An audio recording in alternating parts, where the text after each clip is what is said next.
बिस्मिल्लाहिर्रहमानिर्रहीम। सामीन अली वक़ार, आज हम जिस हस्ती पर गुफ्तगू कर रहे हैं वो है हस्ती मुल्ला दो प्याज़ा। आप सब जानते हैं कि अकबर बादशाह के दरबार से वाबस्ता अबू ज़ुरफ़ा फ़ख्रुल मुज़रफ़ा शहंशाह अक़लीम ज़राफ़त शहंशाह तंज़ व मिज़ाह मुल्ला दो प्याज़ा। इनका तारुफ़ ये है कि इनका असल नाम है अबुल हसन, इनके वालिद का नाम है अबुल मुहासिन। इनका वतन अरब शरीफ था, ये ताइफ़ के रहने वाले थे। इनका वालिद बहुत बड़ा ताजिर मालदार इंसान था। वालदा इनकी फ़ौत हो गई और उसके बाद कुछ अरसे तक ये अपने घर में रहे वालिद के ज़ेरे साया। उसके बाद जो है ये ईरान आ गए। जब हुमायूं जला वतन हुए थे तो वो ईरान के बादशाह के पास थे।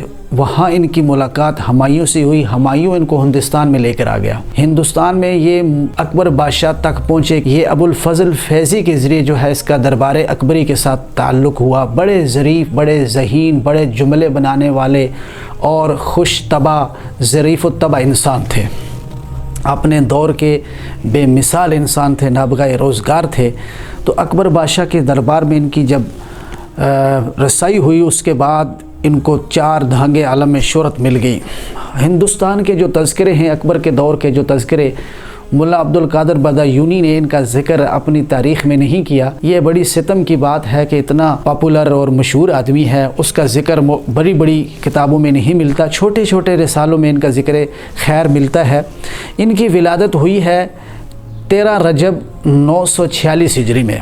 वालदा का नाम सिराजुन निसा था और इनका लक़ब था अबू ज़ुरफ़ा, यानी बाबा ज़राफ़त, बाबा तंज़ व मिज़ाह। दिल्ली में ये आगे थे, खुश आवाज़ थे और वहाँ ये किसी मस्जिद के इमाम मुक़र्रर हुए। फिर उसके बाद जो है इनका फ़ैज़ी की वजह से अकबर बादशाह के साथ ताल्लुक़ हो गया। बड़े ज़रीफ़ थे और इनके जो हरीफ़ थे वो थे राजा बीरबल। ये हमेशा इनके और राजा बीरबल के दरमियान नोक चोक रहती थी और ये एक दूसरे पे जुमले कसते थे। आज हम आपको इनकी चंद खूबियाँ बताएंगे कि ये अपनी महफ़िल के अंदर जो है महफ़िल का रंग जुमाना, परेशानों को हंसाना, खुश करना।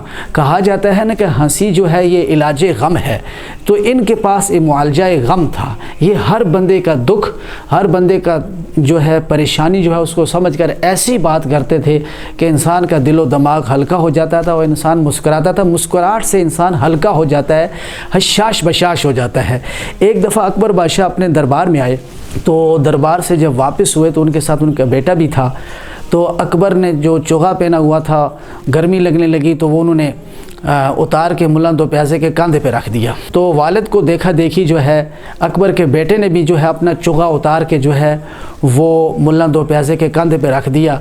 तो अकबर ने बतौर खुशतबी कहा कि मुल्ला जी आप पर एक गधे का बोझ हो गया। आगे से इन्होंने जवाब दिया एक गधे का नहीं, 2 गधों का बोझ हो गया। ज़रीफ़ तबा इंसान थे और इनकी क्या खूबियाँ हैं इंशाअल्लाह चंद इनके लतीफ़े हैं वो हम आपको सुनाएंगे।